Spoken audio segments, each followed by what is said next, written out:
Oh, you've got it. I don't know who's going to end up with money. I don't know who's going to pay. Yeah, she's got reserves money.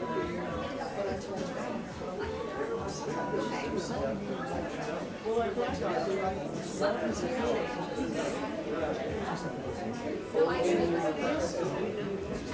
So, you might want to pay for something about this.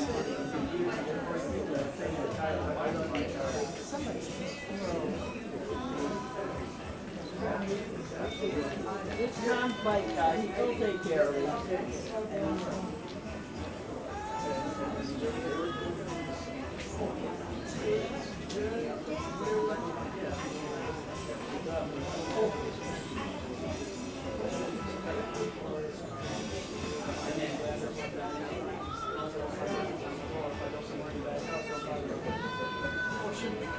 Yeah, there you go.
I would say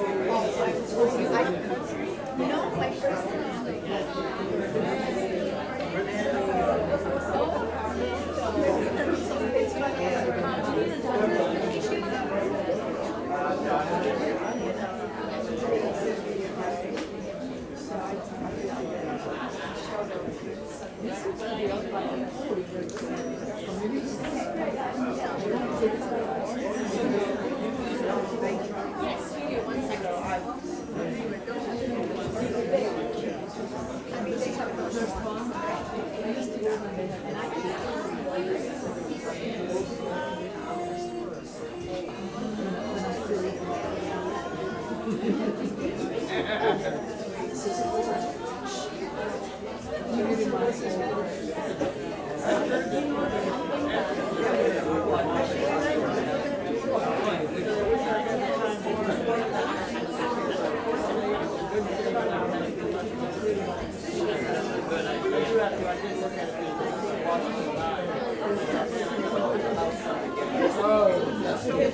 husband was helping me with something. Don't lean against the door. Lean against the door. I wash those.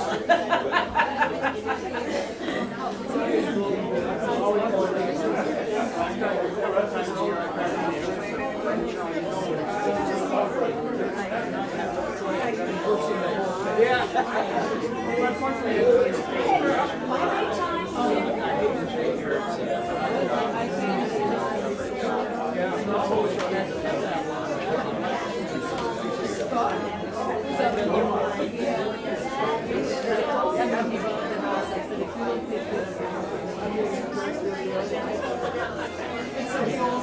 Always did. Everybody comments on how much we are. I have moved a few bushes and taken out a couple of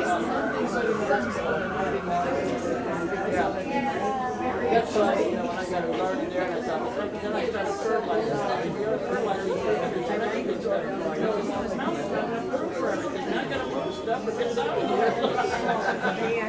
So that's my gardening crap. I moved a couple of these. Palm trees, I just looked at it. Get that palm out. I said, if you want it, you can have it. I said, I don't want it.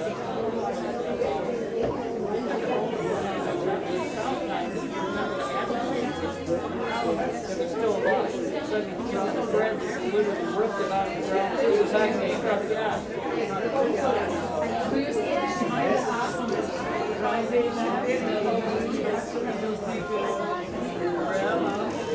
She's got her bandage now.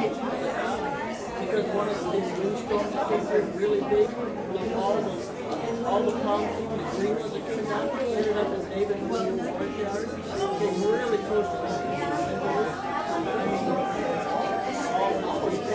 It was great to feel then she takes something like this one I knew it. I have to come back and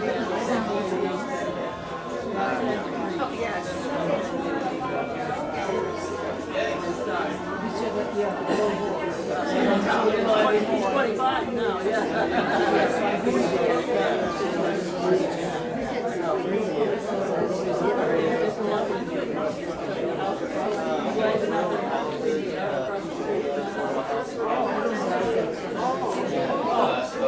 Yeah, he's been taking care of himself. Yeah, right now.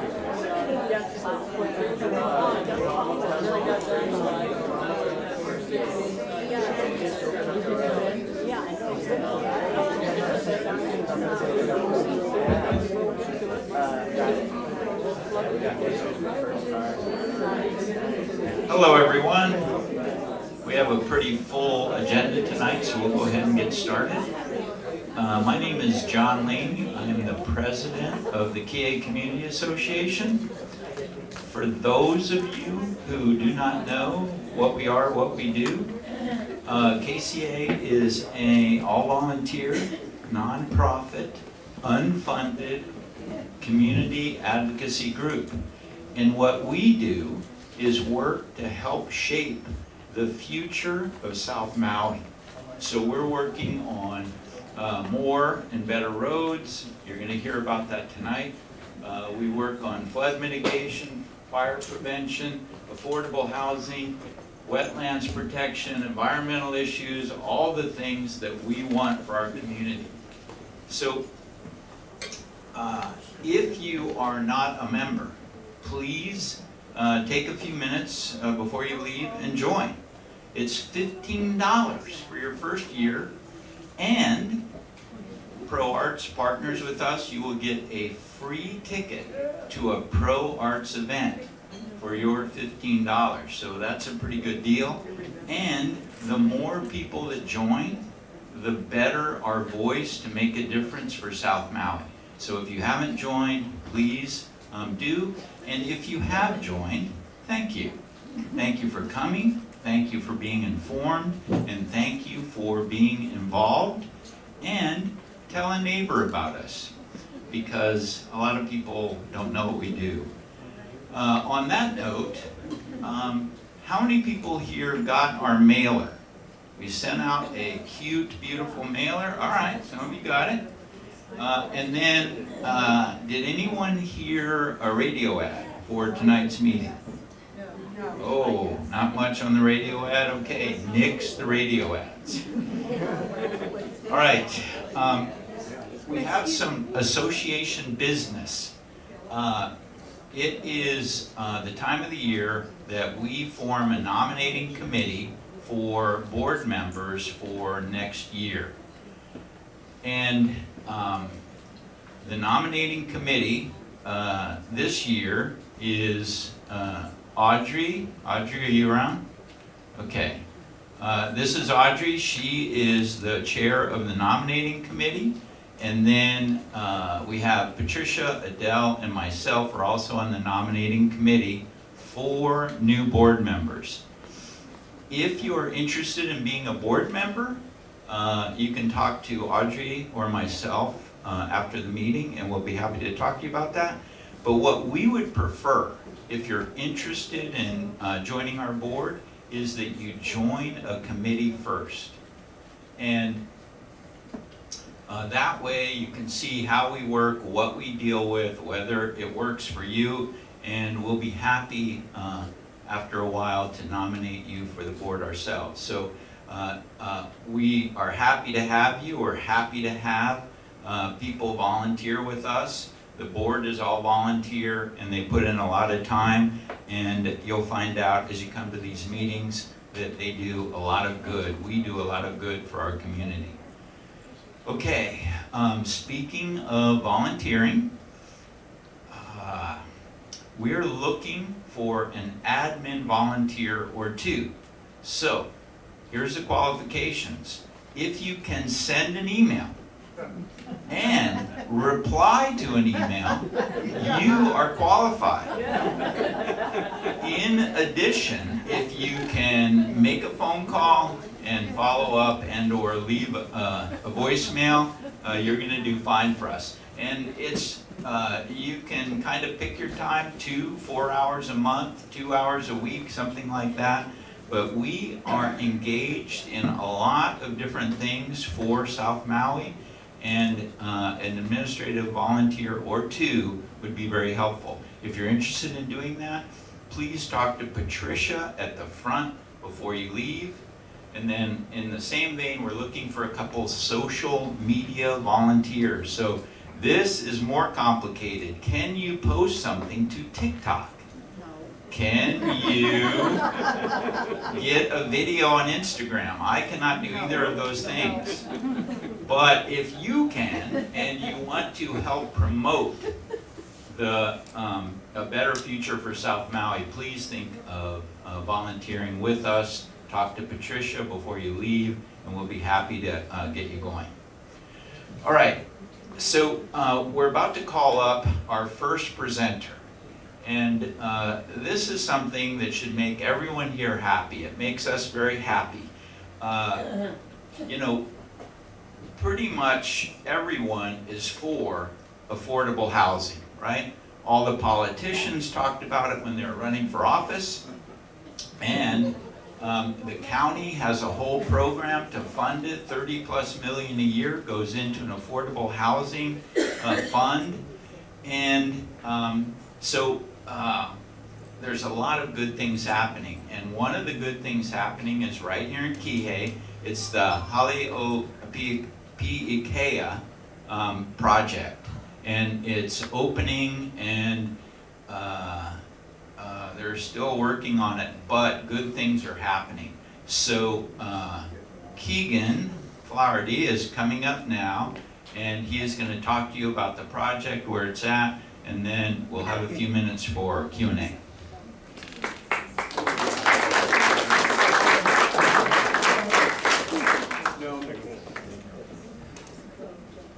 Alrighty, hope you guys can hear me.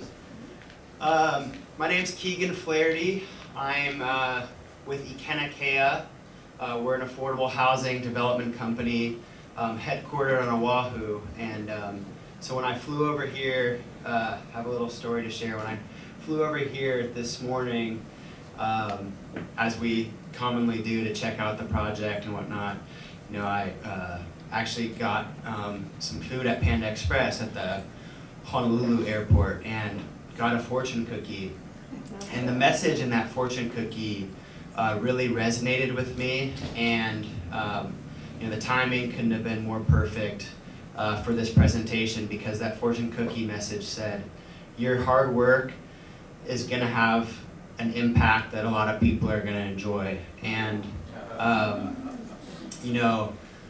that really resonated with me, because I thought about all the hard work that everybody put into this project, and even before ikea came onto this project, that was envisioned. The community, the KCA Community Association, you guys advocated for affordable housing. That's what the community wanted, and our team listened, and so we came on to develop truly affordable housing. And it was a collaboration. It was a collaboration between the Kraus companies, which are the master developer, and previous owners who had worked with you guys since 2015, as early as that, and a collaboration with the county. This project really couldn't have been as successful as it's going to be and is without the help of county officials, of course the mayor, Councilmember Cook, who's here in the house, and his team always advocating and supporting for us. Department of Public Works and their work as well, the planning department, everybody involved. Councilmember Tasha Kama as well. Everybody really stepped up and just wanted to thank you guys for your support and your patience with us. I know this project's been in the works for a while. These do take time to build, and we had the road closed for a while to improve that, but thank you for your patience with us. That road is now opened up and looks beautiful. Had cars driving on it last week, at the end of last week, and so we're really excited. Just to be here and to give you guys an update on the project. I know it's been a while, so I just wanted to run through a presentation for you guys. So this is the Hale O Pi ikea affordable housing project. It's or development. It's located on the southern side of ikea Avenue. So it consists of 3 different phases that you can see here. Phase 1 is more along the southern portion and has access on Liloa Drive. Phase 1 contains 2 buildings, which we expect to have the certificate of occupancy as early as the beginning of next week. So we'll start being able to move people in for that one. Phase 2, we should have done by February of 2026. And Phase 3 will be hopefully receiving its TCO before Phase 2, so December 2025. But that includes a total of 223 units of affordable rental housing at 60% AMI and below. So this is truly affordable rental housing. Here's an updated look at the construction progress for those that haven't seen what's been going on. So this is a look at Building B in Phase 1. There's 2 buildings, like I said, each containing roughly 42 to 48 units. And this is a look at the rest of the project site and ikea Avenue. Phase 1, which is going to be opened up and beginning its leasing next week, contains 89 rental units, and these are for families. And you can see the unit count. It's 1, 2, and 3 bedrooms, all at affordable rental levels. You can see a 1-bedroom going from $757 for gross rent, but utility allowance. So the utility allowance is factored in to reduce the gross rent. to account for utilities. And so the tenant at 30% AMI is really only obligated to pay $603 a month. So these are affordable rents. Excuse me, can you just tell people what AMI is briefly? Yeah, AMI is the area median income, and it represents income levels that would be deemed affordable. So this is for 60% AMI and below, and so that's, they actually have the income levels. We have them on our website as well, but and it depends on your household size too, but that's what the state and the county uses to determine affordable income levels. And so that's what these units are reserved for. So you can't make any more than this level, and so this is specifically designed for, if someone didn't need or could qualify for, what was out there in the marketplace now, and they were able to afford what's fair market rent out there, they're not allowed to rent here because they exceed these income levels. And just so everyone is clear, I believe the AMI in general is about $90,000, the median income. So people that earn 60% of that or less qualify for this affordable housing. So it's a great thing to help out people making not enough money to rent other housing or buy other housing. That's right, yeah. Don't say 90,000 because it depends on the number of people in the household. Yeah. Yeah. So it varies. Yeah. 2 income earners, all that. Yeah. So then this is another look. So you can see our other phases here as well. So we have all on-site parking here. You'll see the building that has all of the wood framing going up. That's our second phase, and that's one building, and it consists of 96 rental units. And this is affordable housing as well, but for kupuna that are 55 and older. So this is a building. It's a mixed-use building. So the ground floor is actually commercial retail, allowing for people to shop where they live or maybe find employment here as well. But this is this is studios and 1-bedrooms here for kupuna. And you can look here at what the building's going to be looking like. So again, yeah, this is 60% AMI and below, studios and 1-bedrooms. There's a total of 96 units, and it's reserved for those 55 years and older.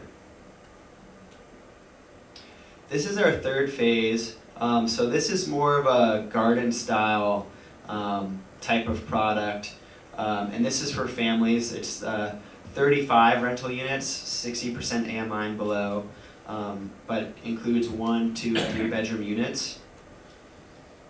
And here's a look at the rents here and the unit mix. So this can all be found at our property management company. Our property management company is Mark Development. They have a project website out there. You can go to mdihawaii.com and look up the Hale O Pi IKEA Phase 1 affordable housing project there, and get application information, property information, and things like that. We actually have one of our partners here from Mark Development, Eric Wong, who's sitting in the front. If you guys have any questions related to application stuff, you can ask him after the meeting or after the presentation. So what we had to do, that was a requirement from the county, was we had to host a lottery. And so what happens is people submit a preliminary application, and all of those applications go into a wait list, and we did public notices. So we had 5 public notices in the news for that lottery, and those applications that we received up to a certain date were all included in this lottery. And so this lottery gave preference to Maui County residents. So it picked and randomized those based on that preference, but created a lottery list of those that submitted their applications prior to that deadline. And those that submitted after the lottery was held or after the deadline were just added to, I guess, the back of the wait list. So we're in that process now for phases 2 and 3, where we are going to be setting a lottery date here in the next few months. So we urge you guys, if you know anyone or if you're interested in this affordable housing, please reach out to us so you can get the information that you need to submit and make sure that you're included in that lottery.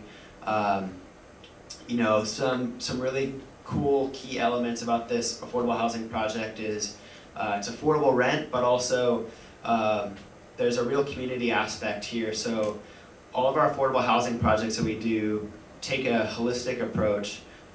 We do provide you know, certain services, whether that's financial counseling, case management, health and wellness, those types of things, to really take a holistic approach is how I like to phrase it, because it not only, you know, we're not only helping on the affordable housing side by providing a place where, a high quality place for people to live and thrive and save their money, but also, you know, receive support that is free of charge and can really help in the betterment of these people's lives too, whether that's finding employment.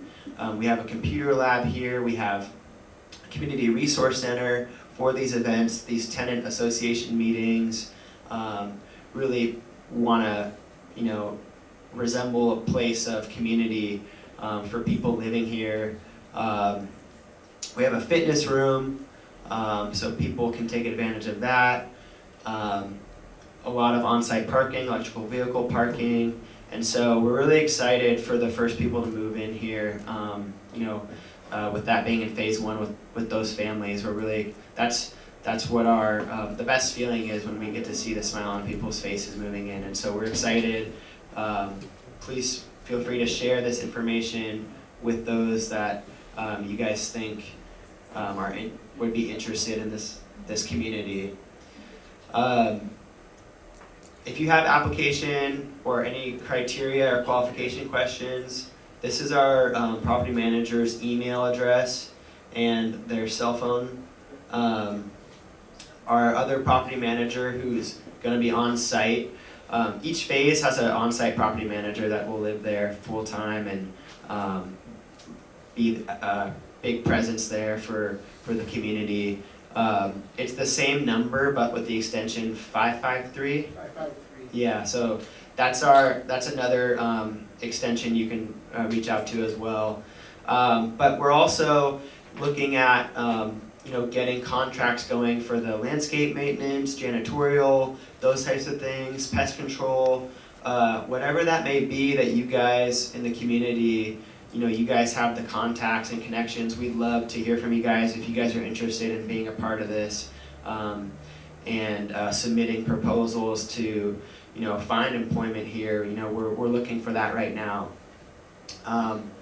But that's pretty much all I had for this presentation. I'm happy to answer any questions. Again, Eric is here from Mark Development to answer any application-related questions. So just wanted to thank you guys again. Really appreciate the time, really appreciate the support, and looking forward to completing this next February. All right. Do we have any questions? All right, you're closest. Okay, my first question is, you're saying a family type of dwelling. Now, in that family dwelling, is it permissible that you have an adult, a kupuna, and grandchildren that may be having a hard time holding a job or getting a job financially and going to college? Now, can they live together as a family? Maybe not in the kapuna section. Maybe perhaps not in the kapuna section, but the regular household is fine. The definition of household, you know, ideally should be related, but they are unrelated. Thank you. So you said that you were going to be moving people into the first phase in the next several weeks, couple of weeks. Do those people already know that they've been chosen and their units have been assigned? We have maybe 20 or so that will be signing leases, but we have to go through the lottery list, and we've been working with those applicants and getting them through the whole process of qualifying them and whatnot. So we're trying to lease it up as fast as we can, but we'll be able to move them in starting next week. Okay, I just have a friend whose application was accepted and she was put into the lottery, and so I'm just curious. Okay, that's good to hear, thank you. I gotta go over Yeah, hi, I don't want to rain on your parade, but where are you getting the water from? There was water meters installed back in, I think maybe 2015, 2016 that were already present. Yeah, is it draining from our aquifer, the only one we have? I am not certain. Yeah, I would have to check on that where yeah, the because source it's is. down to about 2 feet. When it hits 1 feet, the Fed cuts us off. So I'm just wondering about the responsibility of building more and more buildings without supplying water. And the other aquifers are polluted with DDT from CNA sugar and can't be used. So that's an issue that you guys should be addressing. Yeah, thank you. This has been planned with the community and the county for a long time, and so that's never been an issue that has really been brought up because of this project's history, and it's really been accounted for and planned for a long time. And that's a great question, and we're still on water restrictions, and it's an ongoing issue that many organizations, including KCA, are working on. So thanks for the question, and thanks for your answer. Next question. I was just curious what kind of response you're having to the application process. Is it overwhelming or trickling in? Our property manager has always said 1 in every 10 applicants you will expect to have someone signing a lease, because you have to go through a whole qualifying process, which takes some time, and just receiving documents, and sometimes people move on, they find another suitable place to live too, which is great and fine. But we actually received over 1,200 applicants, which was great, to see the the amount of demand there, but makes us want to do more affordable housing here in Maui. So because of the demand, and it's really crazy to see the level of demand there. So we're hoping for a speedy lease up on all 3 phases. Aloha, Keegan. Mike here, way in the back. Thank you for coming over and presenting this to the folks. We've watched very diligently your process. I have 2 questions about shade. Folks might see my reshade hat.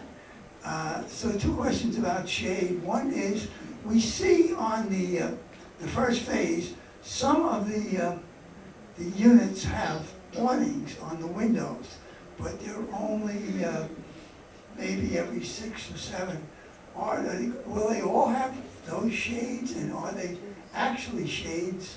And then different situation, but my second question is, now that you've built it and the road is open, who is responsible for trees on the road, shade trees? Is that your entity is still responsible, or is that the county? Thank you. Yeah, thanks, Mike. Yeah, we knew that when we were designing this project, that shade was something that we really needed to contemplate. So our architect and designers looked at the awnings and the orientation of those to account for shade and cooling, whether that's passive cooling or the way that the room was situated. So they did look at that and in their design of the awnings. Also incorporated the shade trees throughout the parking lot. to help with cooling there, because it's an open air parking lot, as well as along the ikea Avenue and the road. So the road is actually dedicated to the county, and so it's technically the county's responsibility for maintenance of those trees. So yeah, I hope that's an answer. All right, thank you. We only have time for one more question, so, okay. I've been raising my hand for a while. She has. I actually have two questions. Is your company doing anything with the north side of the street? There's a lot of construction or something going on over there. My second question, which is near and dear to my heart, are you allowing pets in any of your projects? Yeah, that's a really great question. So we cannot turn down service animals or support animals, but we do not have a pet policy at this time. It's something that we've definitely contemplated in our projects because everyone. I think that's a big amenity. Right now. Yeah, that's a big amenity, and so we're definitely looking at it. But as of right now, we only can accommodate service or support animals at this time. And then your first question was North side. the north side. Yeah, the north side. So the Cross companies, they were the master developer. They owned the south side before selling it to us to do the affordable housing at the request of the community. But they still own that, and they're still trying to figure out what they want to do on that side. We looked at some additional workforce rental housing that we proposed to the county and would still like to do. This is more on the south side, low income housing. So this is 60% AMI and below. We'd like to do workforce housing for that missing middle group that they make too much to qualify for this affordable housing, but maybe not make enough to afford what's currently out there in the market. So we'd really like to do workforce housing on the north side.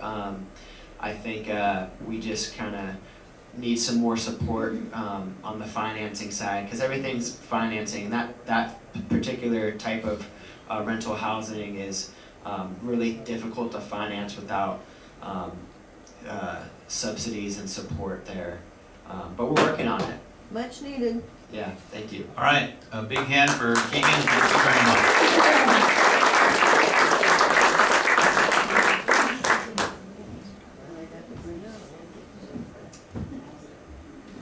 All right, our next presentation is about flood mitigation and ecological restoration. And you will hopefully understand by the time she's done how those two things go together, but they definitely go together.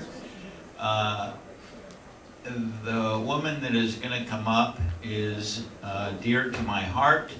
She's been a friend for a good while. She is a longtime environmental activist.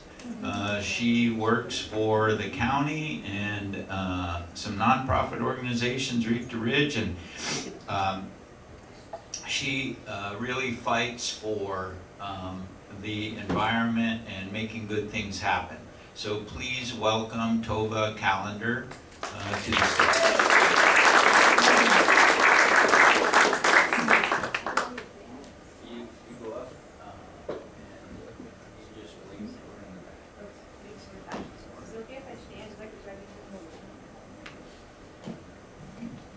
Thank you, John. There's been a lot of confusion about who I actually do work for, because for years I had so many partners. Many of you might know me for the work that I was doing in West Maui. So just a tiny correction. At this point, I'm now working with the state, so DLNR, Division of Aquatic Resources, but partnered and respect closely our friends there at the county as well. So I admit I was a bit reticent about coming and speaking to this group because there's no great ta-da. All I can share is a process that's come together to bring stakeholders to really think about what we need to do Mauka Makai and how we can translate that thinking into action.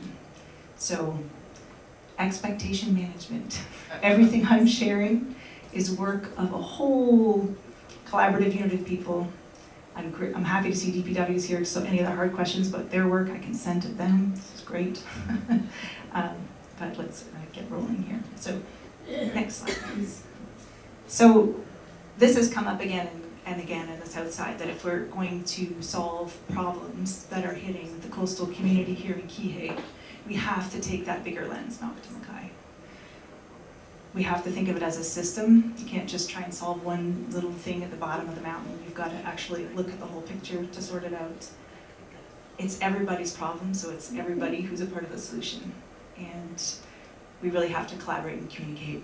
So June of 2024, we finally got it together to get stakeholders who have a professional interest in working on watershed solutions in the Kula Moku and Friends. We actually had a really hard time even defining the geography, because the Moku ends and there's still really good things happening beyond that. So we have a very squishy name for our group still, because we don't want to eliminate the possibility of good things. So the first thing that we did when we got these stakeholders together is we said, okay, who's doing what where? So you're gonna have to bear with me. I'm Gen X, so I can get away with this. I can go analog. My digital map got lost in translation. So all you need to know, you can't see much, but all you need to know is that's the top of Haleakala. And the first thing we did is we asked people what they're doing. So, you know, we've got the watershed management by the East Maui Watershed Partnership, we've got skyline conservation, eucalyptus removal, and 46 acres of restoration. That's an amazing project if you want to be really inspired up there. There's koa restoration and seed banking happening by Haleakala Ranch, the Kula Fire Restoration Project, and a big effort by the Kula Community Watershed Alliance. DOFA, so Forestry and Wildlife, a division of DLNR, has been doing a lot in the space of fencing, ungulate removal, and reforestation in pockets along the top of Haleakala. Their progress that they're making in the excess deer reduction is impressive. It is an aggressive problem, and they're actually making a meaningful start with partners on dealing with that. They're, through the Emergency Watershed Protection Program, Soil and Water Conservation District had a whole series of projects on the slopes here. Mahi Pono has been doing deer fencing. Bayer has been doing deer fencing. Kaona'ulu Ranch, as well as Haleakala Ranch and Ulupalakua have all been participating in that. So all of the big landowners are actively doing what they can do, and it's a good start, but there's a lot more that needs to get done. There's also reforestation happening in Ulupalakua there above Wailea. Silvo Pasture Project. Coming further down, we've got the Reef Friendly Landscaping Project by Maui Nui Marine Resource Council. Extensive BMPs on the site in Pi'ilani, where Bayer does their farming. The R1 pasture irrigation, so Moana Haleakala and Michael Reyes has come and talked to this group about the R1 for Forage project in that area. The wetland hui is doing a lot in South Maui. Some of my stickers probably fell off, and we're going to drill down on some of these things in a second. So sorry to drag you through that, but you kind of have to have the picture that there are things happening all the way up, and we aren't going to solve the problems at the end of the pipe. Next slide, please. Lots of things happening. And many, many plans, as I'm sure many of you know. However, next slide. We realized that after a year of getting together and talking about what we wanted to move forward, we ran into the problem of it's just too big. You cannot move the needle on everything that's happening on this map at once. And so because, again, I'm with aquatic resources, I focus in ridge to reef stuff, it's got to come down to where's the priority and where's the crisis. You know this story. This is, when you can see it from a satellite, you know you have a problem in your landscape. And we see that we have this cycle of fire, drought, and deer that are decimating it. We know it's decimating it because even after the rain, those areas in the ranchlands above North Kihei aren't growing grass back. It's been so deeply denuded and so much soil is making its way out. Nature alone isn't even allowing that to recover. Next slide. And again, Ridge to Reef Coordinator. So I'm caring about the reefs. We're all caring about the reefs. And Kihei actually has a lot of reefs. It might not be the places where the boats are taking people. You hear about Oluwalu being the mother reef and the hope spot, but we actually, acreage-wise, have almost twice as much in terms of acreage of reef here. And we actually seed more reefs than the Oluwalu. Oluwalu Reef is beautiful, but we seed more reefs. I mean, that means if you kill Kihei reefs, you kill the opportunity for those larvae to go and settle and allow the reefs in all kinds of other areas of Maui Nui to have thriving reefs. Next slide. The other thing that we're looking at closely here is the Huioka-Viola data. So Huioka-Viola data, it's a coalition between Ridge to Reef, Nature Conservancy, and Maui Nui Marine Resource Councils. I have to always give one kind of data slide. So what you're looking at here is a time series of turbidity. And turbidity is just a measure of clarity of the water.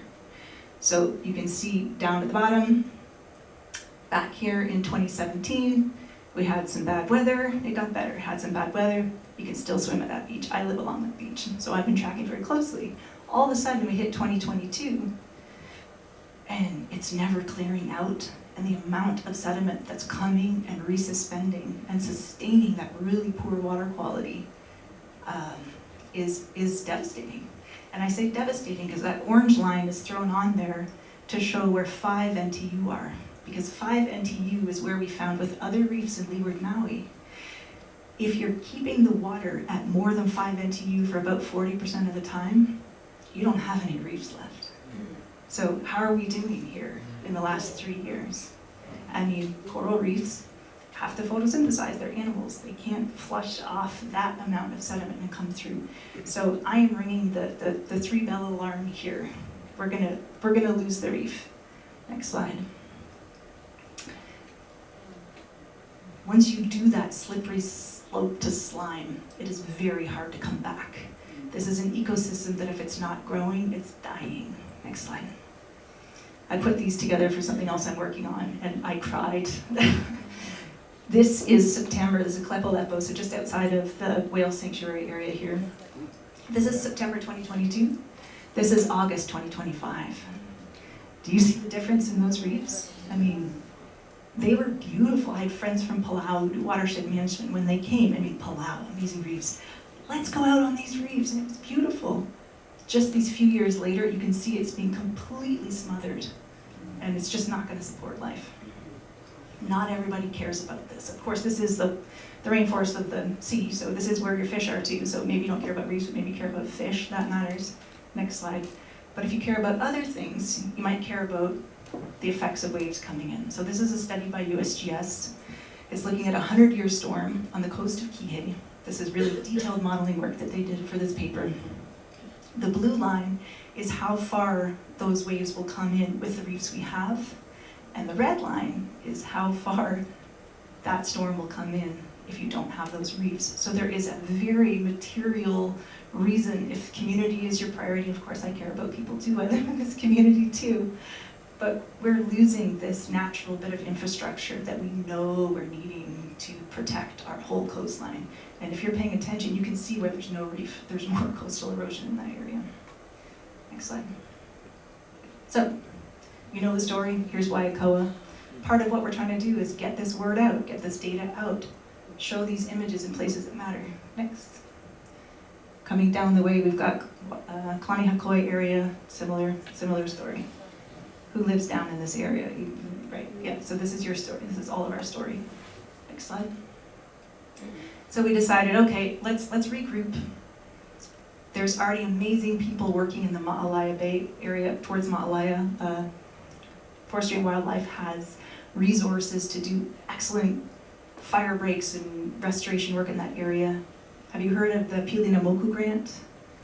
UHC grant, got a massive grant that's going to take care of that part from Ma'alaya to North Kihei. They're acquiring land in that area. They have a lot of investment and leadership there. Where we have the most acute problem and we don't have a tight unit bringing everyone together to try and solve it is within those watersheds in North Kihei, where I just showed the water quality problem and the reef. So we said, okay, let's hone in Keahui Iwi and Waiakoa Gulches. So this is the one that comes out, you know, in the neighborhood of the Suda store, the ABC store there by the Canoe Club. And just to remind ourselves, we're trying to protect life and property, we're trying to protect the ocean, You have to work with the landowners and be aware of who you have at the table with you if you're going to solve problems. Next slide, please. But if you're breaking it down in terms of a problem set, it's helpful to look at what the threats or the drivers are. And it's kind of three big drivers for why things are going sideways. And once you think of it through that lens, you can then kind of look at what the solution sets are. So a lot of things you could do for fire breaks. You're seeing fire management, you're seeing these things happening, the dip tanks, and I mean, R1 access to get water down there so we can do some of the green break stuff. For deer, you know, you've got to create, the reason you have to have that fencing is you have to have a management unit. If you just have the deer running wild, you have nowhere that you can actually do population control. So super key, you got to get those herds down. And then on the erosive landscape, you can either try and catch the soil, stabilize the soil, or do something with the water so it's not moving the soil. Those are kind of the buckets that your solutions might fall in. Next slide. So these are the things that our group shared are underway. And some of these are related to some of the people in this room.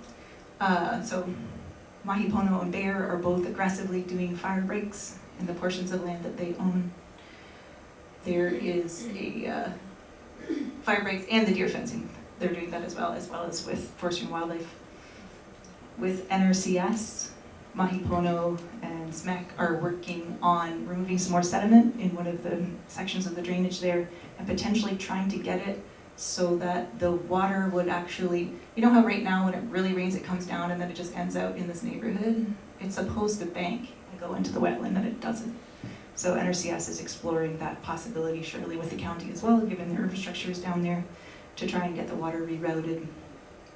And the really big piece here is this, and I know that Councilman Cook had a big hand in instigating this, and this is a project that DPW is managing. They're doing a study of the hydrology for these areas because the kicker is you can't figure out solutions until you actually do the math and the engineering. You have to know how much water is coming down. You have to be managing for a certain size storm. Next slide. So if you're thinking about, okay, what do you need to do? If you're solving it and you have to do boxes in order, that's the first box that has to be completed. You can do your fire breaks, you can do any kind of restoration practices you can if you have water to do it, but you can't start doing those direct water and sediment interventions until you know what's coming down. I mean, if anyone's got $18 million and wants to buy the Weinberg parcel, it'd be so great to do a stormwater management park down there. But again, got to look to our friends at DPW to make sure that the math pans out. There's ways that you can get multiple benefits and have recreation happening for the dry days and still having some ecosystem services, but it's an end of the pipe solution. It's not going to work unless you do anything else. You can see in this, we so clearly need to get some water. We need to get the R1 off the reef where it's dumping a ton of nutrients out of Cove Park, and we need to get it onto the landscape so that we can start bringing these parcels of land back to life before they end up being completely run by desertification processes that will never come back. So jumping down to the next, jumping down to the next drainage and looking at Kalani Hakoi. We know the story, same goals, different set of property owners that we have to work with. Next slide. And a similar sort of solution set. Some different things possible. In the sediment capture space, there might be other things you'd be doing upslope. Next slide, please. And these are the things that are underway in this corridor. So again, a ton of fencing and ungulate removal taking place. And Maui Nui Marine Resource Council, as well as Honolulu Ranch and DOFA, have been key to making that happen. With Malama Haleakala Foundation, we're working on design for a sediment retention basin up Kalani Hakoi somewhere. And the idea is not that that one basin would solve anything, it's that it's a concept that if you did enough of them, might actually be able to trap and store. But again, you have to have a treatment train. It can't just be in one place. You need to do things up and down the watershed. We know there's a master drainage plan for Kihei that the county's put together. Some sediment removal has taken place with Maui Nui Marine Resource Council above the highway. There's a request for one rewind.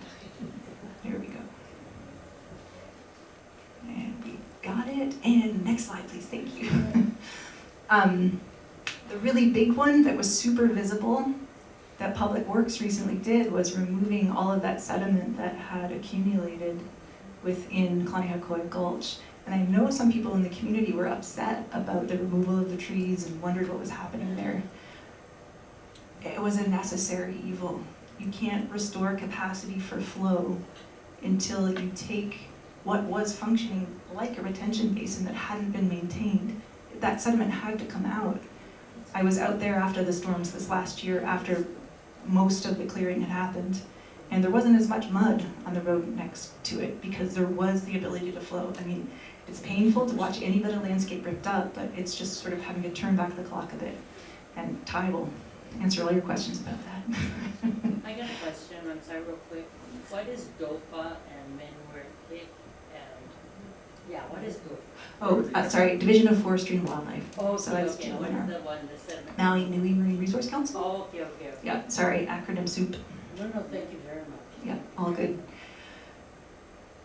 Yeah. Next slide, please. So, I mean, just brainstorming, what else would it be nice to see in this area? Again, we really need that R1 water over there to do something about it. We've got to explore this potential of could we do something with some part of that streamway. Streams in their natural form overtop and they access the floodplain, and that's before when our streams could meander more and they weren't locked in and they weren't so deeply incised. That was one way that the flood waters were dealt with. This topic of drought is coming up again and again in our community. Are there ways we might be able to do some sort of high flow diversion and allow some recharge happening somewhere in the system? It would be great to explore some of these ideas more deeply, and that's possible potentially through the NRCS work. They've committed to 5 weeks. What was the question? What about reservoirs? What about reservoirs? The water comes down instead of having it flying down with all of the Right. goes to these different reservoirs. So there might be some way to do that. And then this is again where we're relying on the engineers who are doing the hydrology and models, because it all comes down to what is the velocity and what is the volume. The velocity and volume are daunting coming down Haleakala, but I mean, I agree. Why don't we explore some of these ideas with the engineers to see whether there's portions before we get to the steep part of Haleakala? Are there places where the grade is such that historically there might have been more access to the floodplain and we can leverage that? I talked to one of them, he said it's possible, and he says it's really a good idea and it would break the flow down, and that's the solution. Yeah, let's keep running. Like I said, deeply unsatisfying presentation. I'm just talking about who's getting together and what we could do, because that's the scale. Megan. What is R1? Oh, sorry, that's the recycled water that's treated to that particular standard. So right now we're still injecting the excess recycled water from our treatment plant, and that's what's coming out at Cove Park. Yeah. We know we need to replace the bridge. Maybe the county can get a do-over on that and not run into hiccups this time with trying to do that. There's a whole county park resiliency plan that's out there. Maybe there's ways for that to be a part of the solution. Could we restore some of the wetland functionality in the bottom of this drainage? It's sort of, covered it up with stuff, but it kind of feels like we could. So we have those 2 first boxes we've got to cover. I mean, one is understanding the math of what's coming through the system, and then the second is the landowner piece. Do we have willing landowners who want to work on these projects and want service? Next slide, please. So just throwing this in here for fun, because I ran into it, this is an old problem. This is from an ARC review I was reading recently. It talks about in 1876 that the slopes of Haleakala were already denuded and torrential rains were causing heavy runoff. 1900, same story, immense damage down here. Some of the favorite stories I've heard about this landscape is the time when you used to be able to walk all the way across the isthmus in the shade. We have modified these landscapes for so long, so acutely, next slide please, that we can't expect we can run at solutions without really taking Maui to Makai, taking a lot of thought, a lot of resources, and a lot of time. So already by 1950, what you're looking at here is Klaniakoi and Waipuilani cultures. So at this point, it was already converted, it was already ranch land, most of the dry forest was gone. We hadn't quite stuffed up the entire wetland area and confined all the streams by doing our urban development, so there was still some opportunity. But this is already a massively modified watershed, and so it's hard when your house and your street and your bridge are flooded and full of mud to be patient, but these are really big things, and there are so many agencies, organizations. Like I said, some of them are in the room trying to work on getting this done. Next slide, please. And as we kind of continue to map out the threats in yellow, possibilities in blue, we can get closer to getting solutions. Dar Maui is hosting a floating workshop. Your very own John Laney will be on that boat with us next week. And it's an opportunity to bring legislators and leaders from various agencies and organizations together to go stick their heads on that reef that makes me cry because it's dying, and remember that we all have a role to play, and have a discussion at the various levels of government and community about how we can work together to create some more urgency behind the solutions that are there. So, next slide. That's all from me. My number and email is at the bottom if you want to reach me.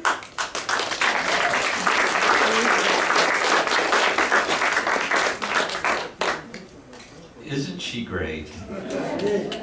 Listen, her job makes her cry, right? And dealing with environmental issues is a big, it's just a big project in so many different ways. So I hope you're all encouraged, because she's representing that many, many organizations and people are working on the problem from a lot of different angles. So at least there's something being done, right? Or actually many things being done. And will it make a big enough difference? However, we have a few minutes for questions. Who would like to? Okay. Way in the back there. Go ahead, shout it out. All right, I'm going to shout it out. You talked about everything on the land, and it is inconvenient, sure, when the road washes out and there's mud everywhere. But the reef dying is it seems more urgent than me being inconvenienced driving to work for 2 weeks, right? Is there anything that can be done now to save the reef or protect it? Is there any activity under the water that we can do to help with the reef? I wish the answer was yes. Oh, there's inconvenience on land that's tolerable. A reef dying is not. Is there anything that we could be doing underwater to help mitigate that crisis? I'm paraphrasing. Sadly, there really isn't anything you could do in the water. Once that sediment makes its way into the ocean, there aren't ways to get it out. It's resuspending and resuspending. It's getting trapped where there is structure, so it's even worse in the areas where we have reef. And you'll see it if you look at aerial photos or if you look at satellite imagery, you can see that it's getting hung up where it needs to be released. We have to keep that out of the water. And this is why, yeah, it looked like a mess, but I'm so grateful that NRCS and DPW cleaned up Klaniakoi Basin, because at least smaller storms might be able to pass without bringing quite so much through. I mean, it is urgent. Those reefs are massive. When they die, we will notice, because it will, I mean, you know, we aren't going to get it back. It's not something we're leaving to the next generation or the generation after that. So, good question. Thank you. Okay, next question. Hi, good evening. A lot of us came here for the community, Maui South Community Plan, and a lot of people that worked on that plan designed a green area above Pi'ilani Highway, right where the new high school is. So that was one of the problem areas on your map. The Planning Commission or the Planning Department actually erased that proposal. So do you have any pull or pressure to do in your capacity? I mean, I don't know. I have only the ability to stay optimistic about bringing people together to try to do the right thing. Well said, well said. Very good. Next question. I was just gonna say, it hasn't passed yet, it has to go to the county council, so all your council members. You showed a rapid increase in turbidity about 19 or 2020, roughly 2021. Was there a specific event or that occurred that made such a sharp incline in turbidity? I suspect if you ask the people who live in the neighborhood who had their hands up, they would tell you yes. Those storm photos that I included for those two drainages, those photos come from 22, 23, 24, 25. It's that, I mean, here's a fun sidebar. When my nephews were young, they're now 19 and 6'3", we had floods and we floated them around in the Maui Lu parking lot. I'm sorry if you were the manager who kicked us out. But the water was so clean we could put the kids on the board and float them around. We don't see water floods anymore. We see mud floods. And that's because of the conversion of the upland area. And it's not anyone's fault. Deer, drought, fire. This is just what's happening. But that is what's producing the acutely dirty winter storms now. All right. There you go. I know you're talking about North Kihei, but also when they have major storms for Haleakala, the rain comes down Haleakala through, don't kill me now, Maui Meadows, through the cesspools, and through our gulch, you can see visibly the impact and the flow in the water. I've got a video of it, and it happens every time it rains. Have you seen the impact to the reef there? I don't have the same time-lapse experience on those reefs. What I do have is time series water quality data. And I hear you. I am not saying that we shouldn't get everywhere else. We need to get everywhere else. But when we look at the nearshore water quality data, we're isolating where it's worse. So those pulses are bad, but they pulse through, and overall, we're not seeing elevated nutrients, which will come from the cesspools and septic systems. And we're not seeing chronic turbidity problems the way we are in other areas. So yes, there's impacts. Just have to get the big ones first. All right, we have time for one last question. We're talking about a lot of problems at Makai side, but the source is Mauka, and I think reforestation would be at least a great start. Start up high and try to work your way down. Great thinking, Garrett, and I agree. That, you know, Forestry and Wildlife has done, and Haleakala Ranch and Lupalakula, they are all doing higher elevation plantings. And that has to be a part of the solution. The challenge in the lower area is without water, nothing will grow. And this is where if we could strategically access some of that recycled water to plant strategic areas with appropriate species, which once established could live in there. I mean, that's, what a dream that would be if we could reforest the slopes of Haleakala. And while I will agree with you that, and I did say that the problem, you know, the sediment that's making its way down is largely coming from above, the fact that the urban environment has confined these drainages to what they have is also contributing to the problem. So I just don't want to let those of us in houses off the hook entirely. It's a part of what makes it a really tricky dynamic. All right, well, I would like to thank you for the entire group from the bottom of our heart for what you do. Thank you tonight.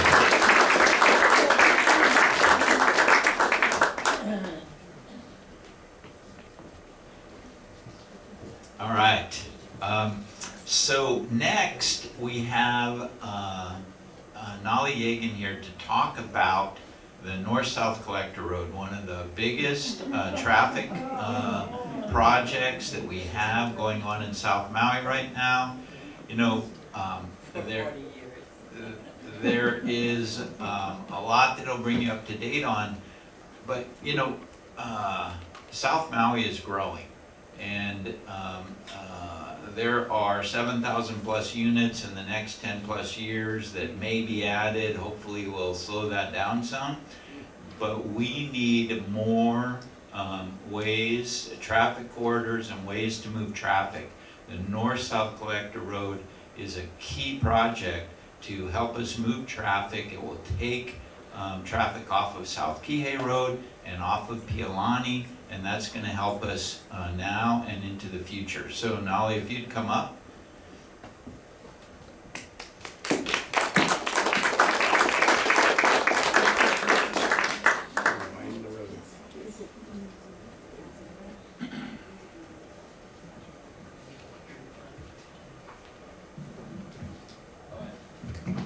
Behind you is the map of Yeah, hi everyone. I'm Nali again. I'm with the Department of Public Works Engineering Division.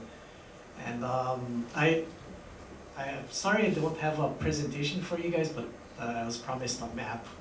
Okay, so I guess just as a background on the project, the North-South Collector Road is a 2-lane roadway with a bike path and sidewalk on the Mauka side that currently exists between Kihei Schools to about Waipuilani Street. And so our project right now is to extend that road north towards Ka'ono'ulu in 2 phases. So the first phase would be from Waipuilani Street to just a little past Ka'ono'ulu Street. And the second phase would continue on to, just a little north of Kulani Hakoi Street. And the second phase would continue on to Ka'ono'ulu Street. Major intersections would be controlled by roundabouts. That's the proposal at this point. Oh, could you point that out? Yeah. Is this Lipoa? Is that the road? So where are we?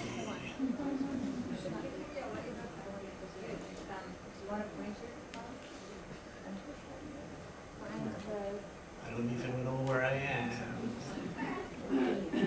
Oh, okay, so this is a commercial area right here. This must be Ka'ono'ulu. Ka'ono'ulu. Well, it starts somewhere around here. Oh, okay, so this is the park. This is R&D Park. So we're about here. The first phase of the Liloa Drive goes to about here. I think this is why Kulani Hokoi Gulch. So it continues into this section, and the second phase continues onto Ka'ono'ulu Street. Yeah, maybe next time I'll make sure to bring a map. So as far as an update, we're still finishing up the environmental process.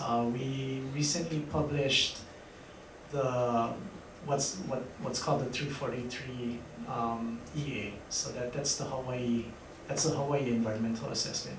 We're still going through the process of the federal level environmental assessment. We are hoping to publish that this year. We're awaiting federal comments. That's been a little slow. Staffing has been a concern.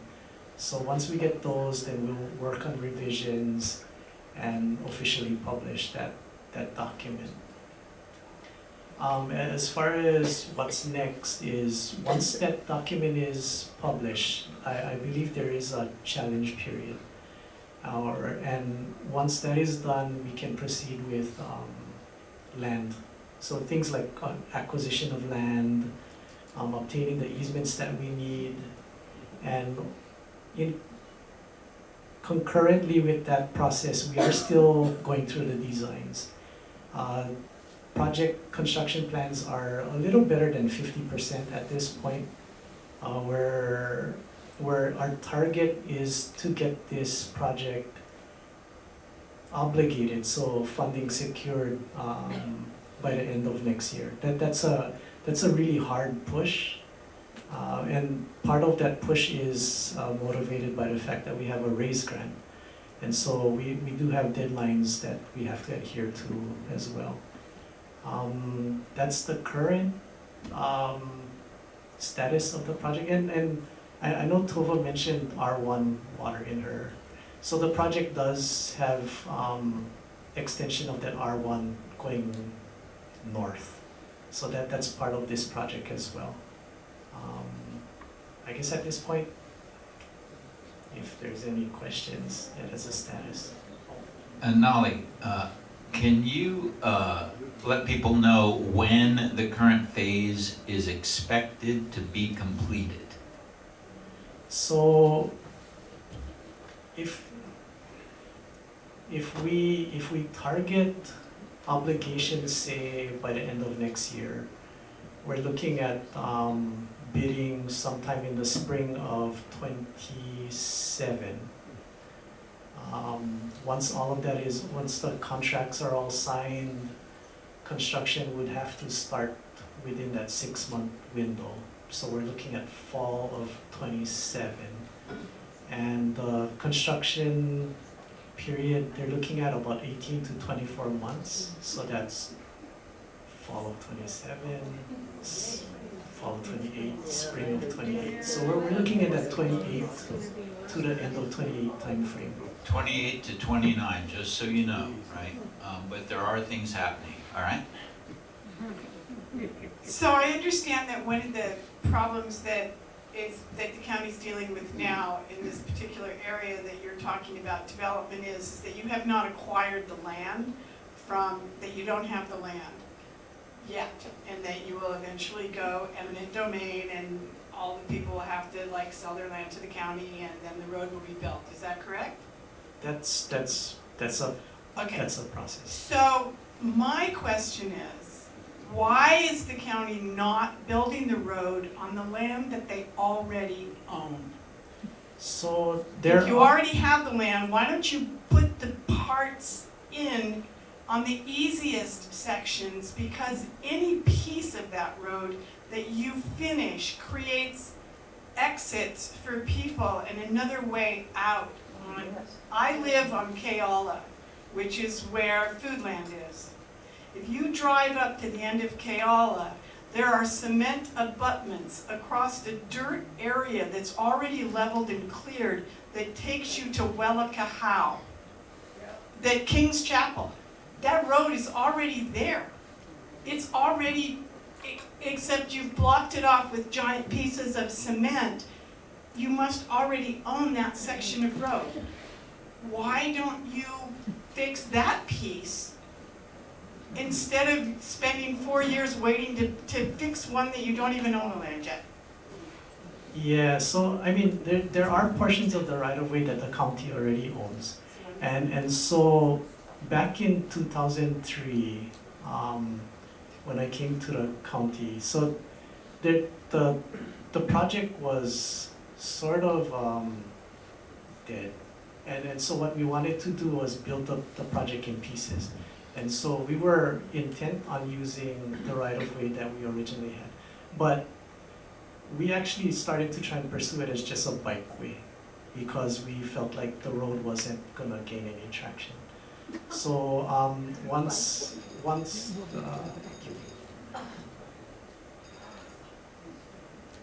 sorry, maybe I'll quiet that down.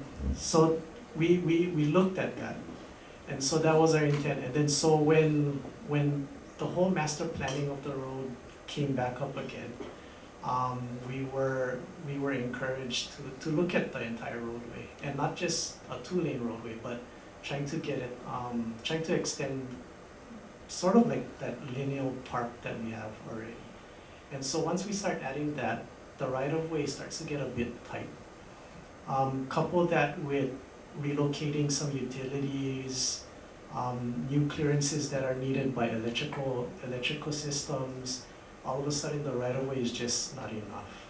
And so as we start to build out all of these projects and all the different clearances by the different utilities, that right-of-way that we had just isn't enough at that point. And we could, but what we'd end up with is really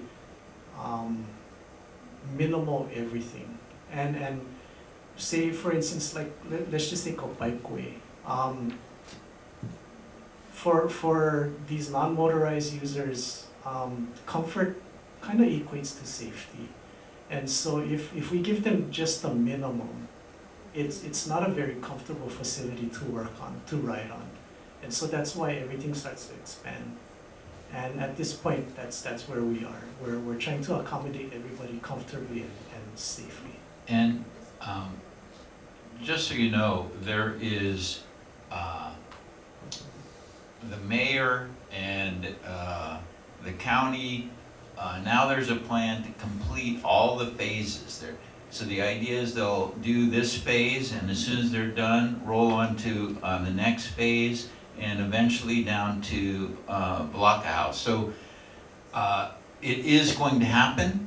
It's going to happen slowly, and you know, we'll kind of see what happens. Next. Thank you for being here, and thank you for everyone that's participated today. So you mentioned a couple of things in what you shared with us. So you spoke of the challenge phase. What do you mean by that?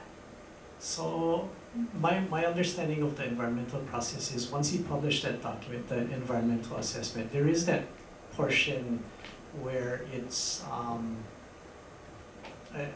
they just call it a 30-day challenge period. So everybody can come back and reread the document.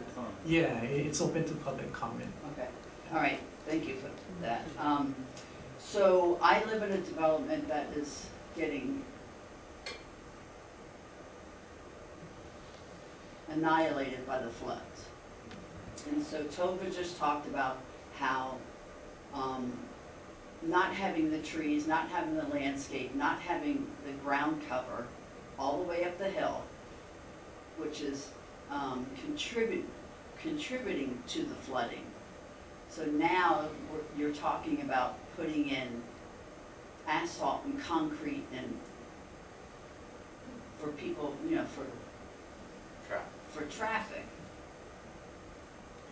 You're taking away some of the foliage that is minimally protecting our community. So what is your flood and drainage mitigation for that community? So overall there is some coordination going on between the different sections in engineering division. So as far as this roadway itself, part of the project is to actually landscape so there's a bikeway, and part of it is to install landscaping as well. Landscaping, some underground drainage systems, and some improvements to to actually put in some underground drainage systems. So there is some work that will help to control runoff and take the runoff from the new roadway. Yeah, I understand there is more pavement, but there is also drainage improvements that will go in on this project. I don't want to take up everybody's time, but I'd really like to talk to you maybe afterwards about that drainage system. Last thing is your eminent domain. Where are you going to take that land from? Or who are you going to take that land from? Yeah, so the who is, there's various properties. As far as some of the land that we need to take, some of it is temporary construction easement. So basically, we just need to have room for things like dust fences, to stage equipment. There are some portions of land that we will need to acquire permanently, and would that be people's homes? No, not homes, property. Like maybe some portions of property. I'm not gonna say small. It's small overall, but it does add up when we look at some of the properties. Okay, thank you very much. Okay.